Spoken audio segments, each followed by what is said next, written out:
Welcome, Capricorn, to your love reading for the week of April 13th to the 19th of 2020. And here we have, so the energy can sometimes be intense, but I don't feel like it's going to be extreme for you. But there is an extreme card that showed up. The Three of Swords is showing up. And this surrounds, I feel, the desire for, you want more clarity, you want more honesty with somebody, but it's often you knowing what's going on with somebody that you've been dealing with. Now, and it could be anyone. We have fire signs showing up here. We have water, and then we have the earth energy along with air. Air is here as well. So the fire sign that's showing up, the Queen of Wands, that could be literally someone that you might be dealing with, but it could also be, from what I'm seeing here, is the where you feel like there's someone else lurking with you, and someone that you might either be dealing with or wanting to be with or into. It's also like connecting with someone from your past, but knowing that that person either wants something from you or you're giving something to that person, and that may be an ulterior motive.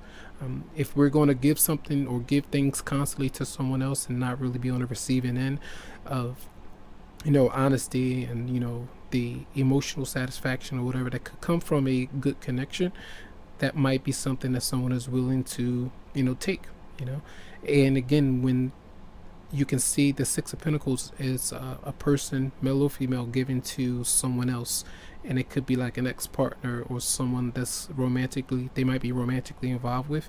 And this is a time where I feel like you would like to communicate, but it seems like some of you might not really do that. Now, you could do that. That's almost that's something that's coming through that could happen with the honest heart-to-heart conversation. But I feel like that heart-to-heart conversation isn't really going to lead to where you want it to lead to. And like the recent past, the Knight of Cups is there. That is someone either coming into your life or being around you, but not really having the intentions to really stay. It's almost like if they are around you in your vicinity or whatever, they're there, but they can also leave, because you can see that person is facing the left, like exiting and not really in there with you. And you know that there's something off about it. With to pay attention to the red flags, the signs of cautioning you, and you want to be recognized from that person. You want the attention from that person. So, but it's not for you to win them over. It's for you to be yourself, for that to happen authentically, naturally. That's what you really want to happen. So energetically, when you're feeling secure with yourself and confident, you know that that person, they should be around. They should be able to do things with you, and you shouldn't have those doubts showing up.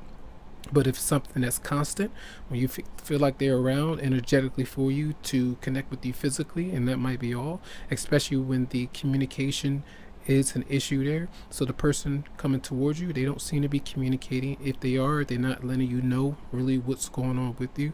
So that might be something that you could be stressing over this week. And your response as well, you get on that same kind of ship where both of you are not really wanting to communicate. So if they're feeling that way, your energy and emotions might intensify, and you struggle to think about them in a positive way. And they have the intent of this Ten of Wands. So it seems like they don't mind the stress. They don't mind dealing with that right now. And it doesn't mean that they're not affected by it, but it is what it is. Sometimes if you are used to something with somebody and it's how it is for a long time, they could become comfortable with the intensity of your involvement with them. It doesn't mean that it's healthy. So you need to be aware of that. It's also like you're being with somebody else. So when the Four of Wands is in reverse with the Wheel of Fortune in reverse, that's the living situation or environment not being stable, or not being authentic, or not being how you are, being under the same roof with somebody, but there's no communication. There's not a lot of the lovey-dovey thing, or the teamwork that could come from cleaning and doing different things, and those obligations, paying for certain things, or being honest about that coming through. But the advice is coming through with the Queen of Pentacles there, and that is often where you're being advised to just focus on the home environment, where we do have I don't even mention it. Well, anything that you might be worried about is telling you to just to hang tight, to stay feeling secure, to be kind and generous to those that you might be around.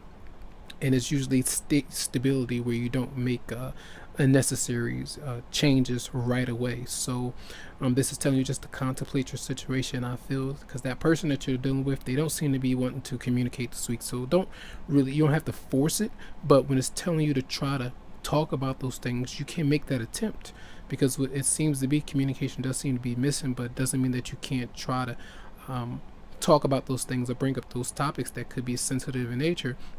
But if you don't receive the response that you want, the red flags may be there, and they may trigger some responses in you, and you pay attention to those things. But then you get back on your your equilibrium is going to be tested. So you have to make sure that you, if you're going to go that route, know that I'm advising you that the potential for them to either ignore you or to not really reveal too much, it could be there. So not really telling you the truth or being really honest or open about things that they may be having some issues with. So, and this is also like someone that you are dealing with, if they're holding on to a past romantic tie or whatever it might be, that's them focused there too much. And this does go with the Sagittarius reading I did, in where that Six of Pentacles came out for them as well, and that was about giving or receiving in a relationship, but it not really being authentic or healthy at times because it's forced. All right, and you don't want to do that. That's not really healthy. So that's why the Wheel of Fortune in reverse is coming out, because something is unhealthy with that, either the living arrangement or you being together, or it not really being very healthy. So that's going to be your reading for the week. I hope the messages do help out in some way. I wish you the best, and you can always get a private or personal reading if it's going to help you out, as these are general in nature. So have a good one and enjoy.